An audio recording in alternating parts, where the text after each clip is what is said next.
Flasim her pas here për shëndetin, sepse realisht, ashtu siç edhe kolegja ime thot, është njëshi para shumë zerosh, edhe duhet jemi të kujdesshëm që të japim gjithmonë atë verdiktin e duhur, duhet jemi të kujdesshëm edhe të kemi si vëth në vesh që duhet të kujdesemi për vete në mënyra të ndryshme. Her pas here kujtohemi që është shumë rëndësishme dhe aktiviteti fizik, po dhe i kujdesi mendor që të kemi mundësi që të ndikojnë në të gjitha sëmundjet që mund të vinë, sepse ndonjëherë duhet kuptojmë që gjithçka lidhet edhe me ushqimin ton, edhe me shëndetin ton, edhe mënyrën si ne jemi aktiv në gjithçka që bëjmë, me ecjen, me aktivitetet ndryshme fizike. Me gjemi tek ecja, duhet thënë që sot nuk është dita më e mirë për të ecur në kryeqytet. Ai shiu, me thënë të drejtën, sikur ta vështirëson. Sepse bieshi është një mëngjes i zakonshëm vjeshtë, kështu që për gjithë ju që e keni këtë shqetësim se si të shkoni në punë dhe në angazhimet tuaja të përditshme, Blue Taxi kujdeset që të ofroj një shërbim sa më cilësor, të sigurt edhe të shpejtë dhe zëre, sikur nuk harron kurrshi në kryeqytet. Udhimet komode në fakt ta japin këtë mundësinë që të harrosh që po bie shi,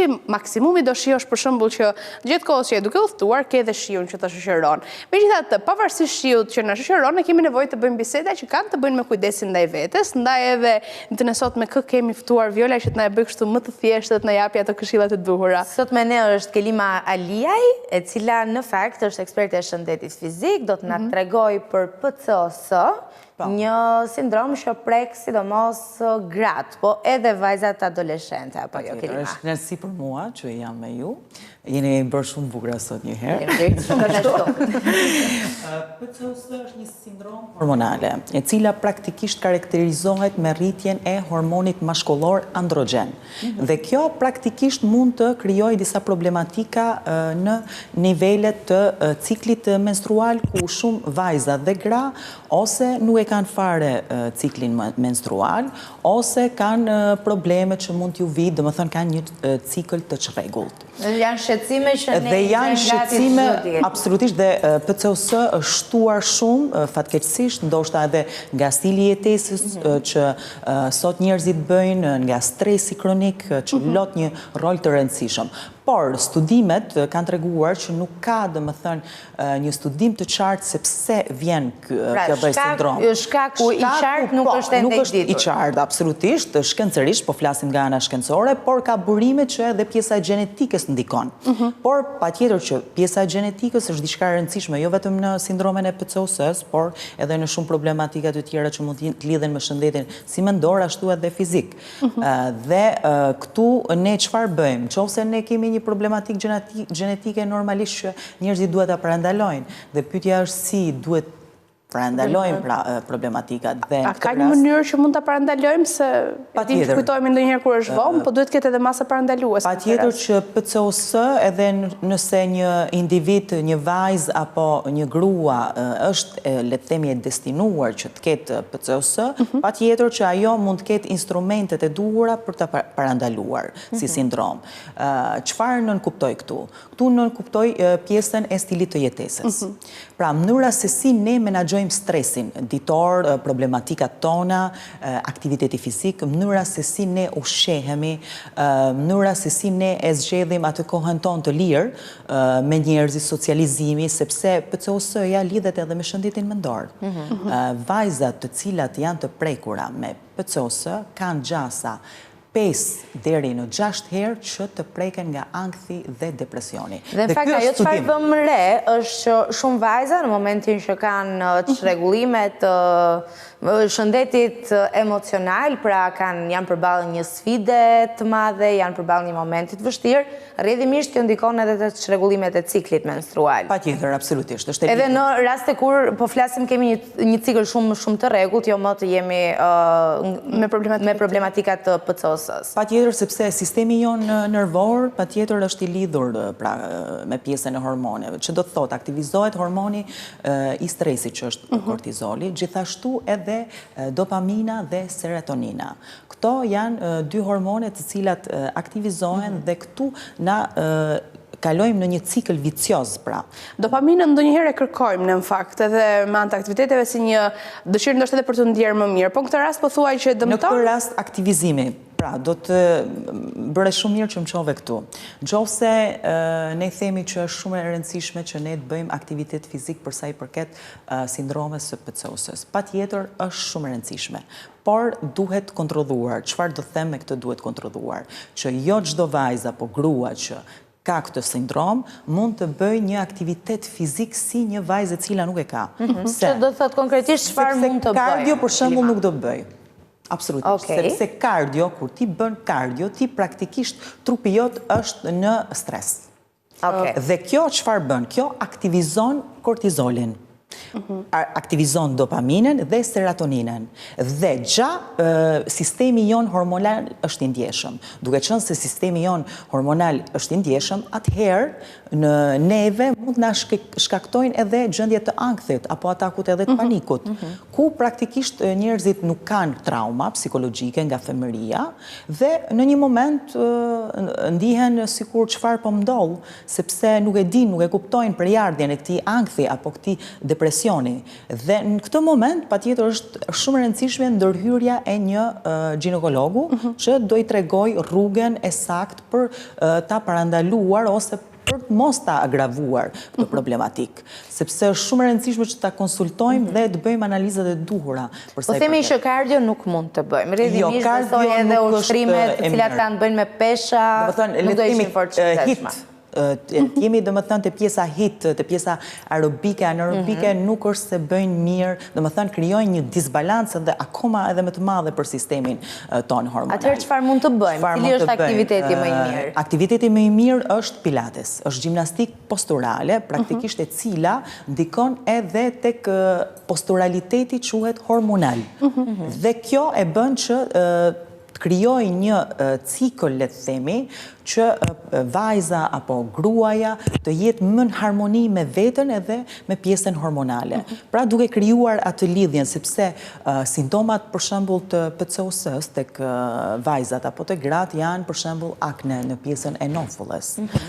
Janë çimet gjithashtu. Përshëndrojnë aty gjatë gjithë kohës, Kelima, apo jo gjatë gjithë kohë, nëse kurohet dhe nëse ndjekët dhe më thënë një... Jo, në sensin që ne dim, gjdo vajze për para ciklit menstrual, fillojnë të shfaqen disa akne të cilat janë paralajmëruese. Po, çfarë ndodh në rastin e atyre që kanë sindromën PCOS? Janë shumë të dukshme, dhe më thënë. Te pjesa e nofullës shumohen dhe rrinë patjetër, por nëse ne fillojmë një stil jetese dhe kemi një program për PCOS-ën, se si ta menaxhojmë, atëherë fillon dhe zhduken si aknet, si edhe çimet. Gjithashtu kemi edhe rënje të flokëve. Pastaj duhet të them diçka që nëse PCOS nuk kurohet, vajzat mund të rrezikojnë problemet kardiovaskulare, mund të rrezikojnë diabetin e tipit 2, mund të rrezikojnë hipertension dhe sepse kjo çon në rezistencë ndaj insulinës. Dhe kardioja, ku e preka pak më parë, kur ne bëjmë kardio praktikisht, ne kemi një rezistencë ndaj insulinës më të lartë, pra të shiqerit në gjak. Dhe në këtë mënyrë, ne duhet të stabilizojmë, pra të kemi një dhoj ekuilibri, dhe si mund të arrim të dhoj ekuilibri? Patjetër nëpërmjet jogës dhe pilates. Edhe yoga është një ndër elementet kryesorë e cila ndikon në balancën e hormonale. Por edhe këtu kemi një jo. Sepse, e di pse po të ndërhy Kelim, sepse ndodh që pjesa më e madhe jona, pa e provuar jogën, thonë, po është e thjeshtë, çfarë do bëjmë? Do bëjmë disa ushtrime. Ma unë kam parë reagimet, nuk e kam provuar personalisht. Do e provosh, do vishte tek mua, do e provosh. Por kam parë reagimet pasi e kanë provuar jogën edhe të gjithë janë të lodhur pas atij procesi, sepse janë ushtrime të cilat kërkojnë për kushtim edhe kërkojnë një arritje e ekuilibri mes gjendjes fizike dhe asaj emocionale dhe mendore. Dhe shpirtërore, të gjitha shpirtërore. Yoga nuk është vetëm, le të themi, ashtanga, sepse ndoshta ti mund të kesh parë ashtanga e cila futet tek një yoga e cila është më e fortë. Apo edhe vinyasa. Kemi yoga si yin yoga, apo edhe yoga terapeutike e cila përdoret enkas për personat që kanë problematika me PCOS dhe personat që kanë problematika me ankthin dhe depresionin. Pra edhe në këtë rast janë të ndarë. Sepse edhe njerëzit të cilët janë të prekur me ankthin, praktikisht sistemi i tyre nervor është gjanë në alert. Dhe në qoftë se ne do futemi dhe të bëjmë kardio, aty do e përkeqësojmë gjendjen, sepse ne mund të kemi aritmi më të madhe, mund të kemi edhe hipertension i cili është emocional, që nuk është se jemi diagnostikuar me hipertension, por është një hipertension i cili është emocional, që mund vijë edhe për shkak të PCOS-s. Pra, PCOS-ja është një sindrom e cila praktikisht në qoftë se ti nuk ndjek një ritëm jete ku ke një balancë ndërmjet ushqimit, gjumit, stilit të jetesës dhe aktivitetit fizik, mund të agravohet dhe mund të çojë vërtet në pasoja për shëndetin. Pra, por unë do ju them vajzave dhe grave, mos ta shohin absolutisht si një risk të madh, sepse nga njëherë duhet shohim anën pozitive, e cila kjo lloj sindrome mund t'i bëj vajzat që të jenë më të disiplinuar, edhe më të ndërgjegjshme. E dim që ka diçka që kjo mund të ndikojë shumë në performancën e tyre dhe në jetën e tyre, sepse ndoshta edhe pak nga friga normalisht se të vjen ajo friga, por kjo friga ndoshta mund të jetë edhe e mirë në sensin pozitiv që ne praktikisht ta adresojmë problematikën dhe të jemi më mirë me veten tonë dhe të ndjekim një stil jetese sa më shëndetshme. Ndërkohë, Kelime, diçka që më bëri përshtypje ishte që ka ushtrime që nuk mund t'i bëjë të paktën ato që janë në sindromën PCOS. Vëmë re për shembull që ka nga ata që mund ta kenë të vështirë në momentin që janë në palestër për të bërë kardio apo ushtrime të tjera. A do thotë kjo automatikisht që mund të kemi dhe mund të zbulojmë problemin tonë nëse kemi problem për të bërë një ushtrim, apo mund të jetë ndoshta edhe psikologjike jona? Pra, nëse unë shkoj në palestër sot dhe them kam vështirësi për të bërë kardio, ndoshta kam sindromin PCOS, se si ndihem, apo mund të jetë edhe nga faktorë të tjerë. Pra, e definon kjo sa është shqetësuese kur ne jemi të lodhur gjatë procesit të palestrës apo çfarë lloji tjetër? Patjetër që PCOS ndikon, domethënë këtu duhet shohim edhe nivelet, sepse PCOS mund të vazhdojë thjesht me disa qiste të pjesa e mitrës. Dhe kjo mund zbulohet me një ekografi e thjesht. Dhe këtu do thotë që ti je një fazë vërtet fillestare që mund ta marrësh situatën nën kontroll dhe nuk do kesh problematika nëse ti e merr situatën tënde nën kontroll. Ndërsa kur kalojmë në nivele që njerëzit nuk e kanë zbuluar, atëherë është problematik dhe atëherë edhe mund të mendohet që mund të ketë arritur një problematikë edhe kardiovaskulare nëse ai nuk e ka trajtuar apo nuk ka marrë medikamente. E rëndësishme është që mos shkojmë tek pjesa e medikamenteve. Kjo është e rëndësishme, pra ta parandalojmë, ta mbajmë nën kontroll dhe absolutisht ta pranojmë. Kjo është pjesa më e rëndësishme. Pjesa e parë. E para është që duhet drejtohemi tek një mjek, sepse duket sikur jemi shumë neglizhent ndaj simptomave të ndryshme, mbase ndonjëherë duke e bërë edhe qëllimisht për të mos u përballur, po mes atij e përmendë nuk është se ka një problematikë kaq të madhe, e cila bëhet më e vështirë patjetër nëse e lëm pas dore dhe nëse nuk e pranojmë faktin që kemi sindromin PCOS dhe të bëjmë maksimumin e mundshëm për të ushqyer shëndetshëm, për të krijuar një stil të mirë jetese dhe kështu besoj jeta jonë do jetë në kontroll. Patjetër, shërimi i parë është në momentin që ti e pranon.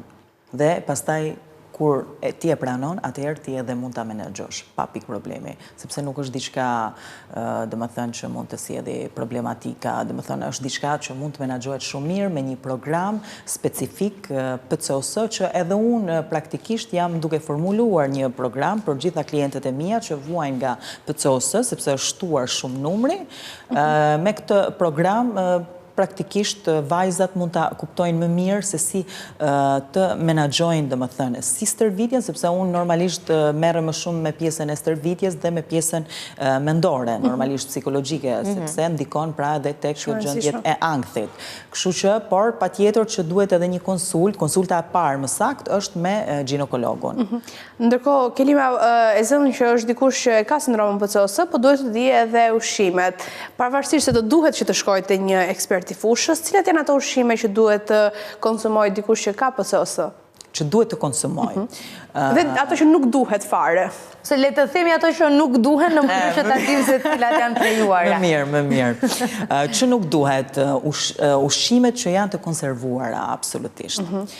Nuk bëjnë mirë, sheqeri, sepse rrit akoma insulinën dhe kjo mund të agravojë dhe mund të na çojë në një çrregullim akoma më të madh të pjesës hormonale. Fast food Absolutisht.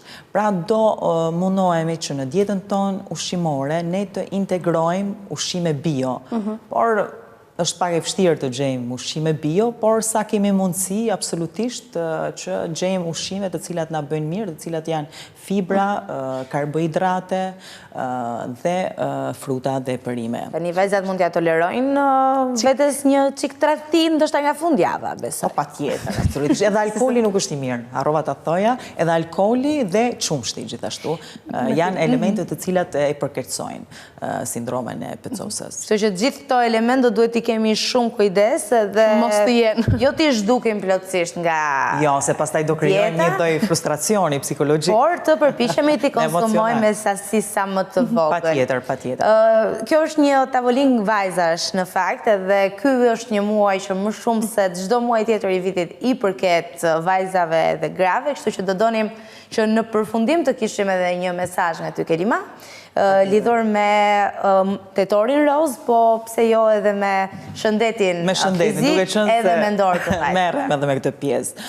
Gjëja më e rëndësishme patjetër është shëndeti, t'i japim vetes vlerë dhe investimi më i mirë që ne mund të bëjmë për veten tonë është për shëndetin tonë. Nëpërmjet patjetër menaxhimit të stresit, nëpërmjet aktivitetit fizik, është shumë e rëndësishme që ne të jemi aktiv, sepse kjo neve na parandalon dhe na bën të jetojmë një jetë më të mirë. Unë jam për një cilësi jete më të mirë, e kuptoj që sot bota është bërë pak e egër në sensin që ne vrapojmë çdo ditë sepse duam të arrijmë shumë gjëra, por nganjëherë është mirë edhe të ndalemi dhe të mendojmë pak për veten, për pjesën e brendshme emocionale dhe atë shpirtërore e cila ka më vlerë se çdo gjë. Dhe kjo patjetër ndikon pastaj edhe në shëndetin ton mendor dhe fizik. Mendoj që më mirë se në këtë formë nuk ishte të mbyllej dita e sotme edhe java në të njëjtën kohë, sepse vërtet duhet kujtojmë edhe të kuptojmë se sa e rëndësishme është që të kemi përsor shëndetin fizik, mendor e gjithçka tjetër. Faleminderit shumë që ishe me ne sot. Faleminderit.